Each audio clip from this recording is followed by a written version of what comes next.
안녕하세요. 슬기로운 신앙생활입니다.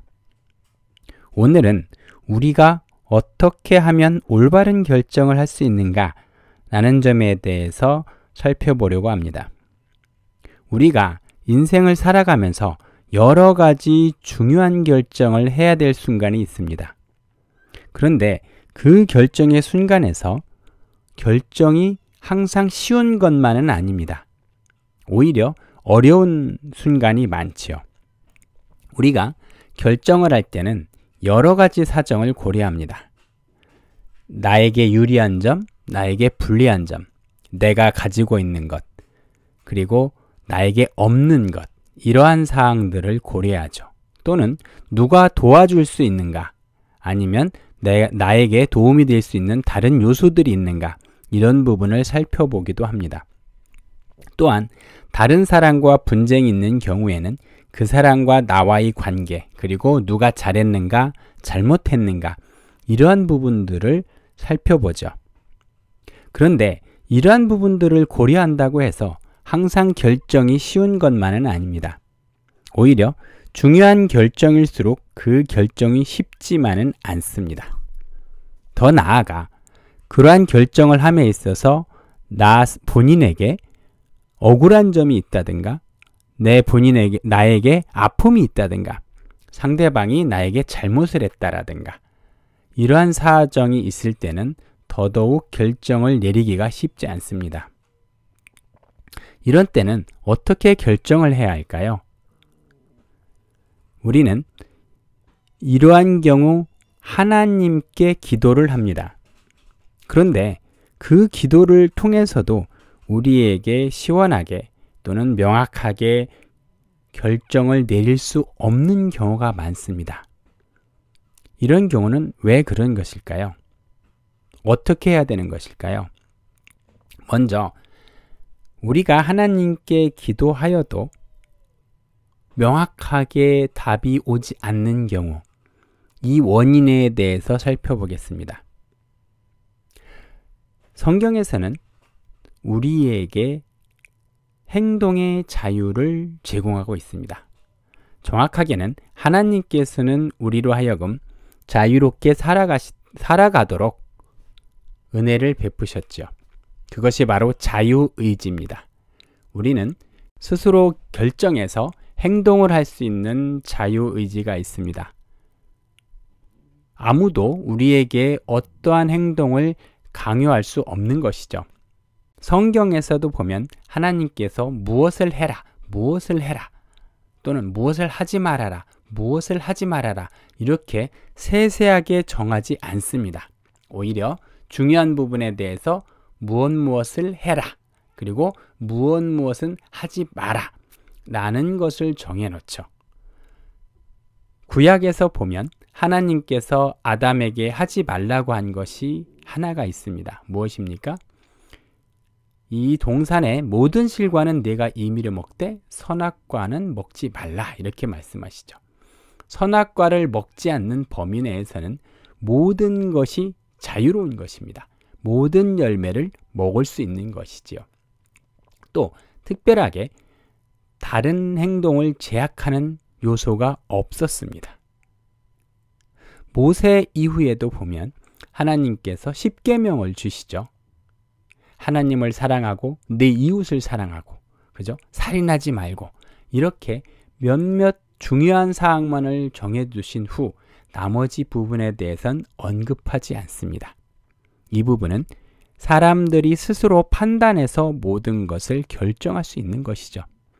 특별하게 어떻게 해야 된다, 어떻게 하면 안 된다라는 점이 없는 것입니다.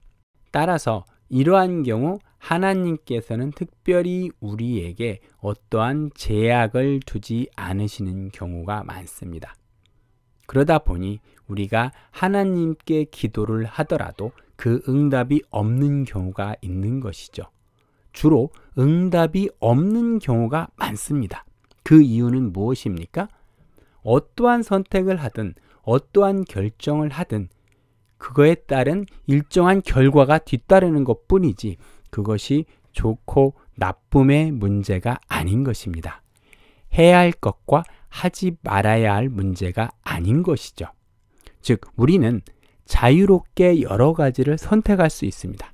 이렇게 우리가 자유롭게 선택할 수 있는 범위에서 하나님 보고 이것저것을 결정해 달라고 기도를 한다라고 하면 하나님은 그 부분에 대해서 응답하지 않으시는 거죠. 그 부분까지 하나님께서 다 정해주신다면 우리는 더 이상 자유의지를 가진 사람이 아닙니다. 로봇이나 기계에 불과한 것이죠. 그렇다면 더 이상 우리는 사람이 아닌 것이죠.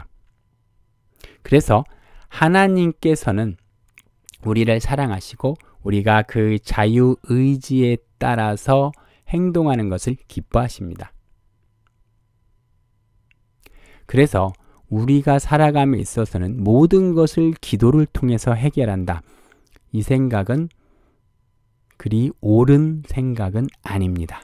오히려 우리가 하나님과 교제하며 그 안에서 자유롭게 나의 성향에 따라서, 나의 생각에 따라서, 또는 내가 고려하는 다른 요소들에 따라서 스스로 결정하고 그 결과를 아름답게 만들어가는 것, 이것을 하나님께서 원하시는 것이죠.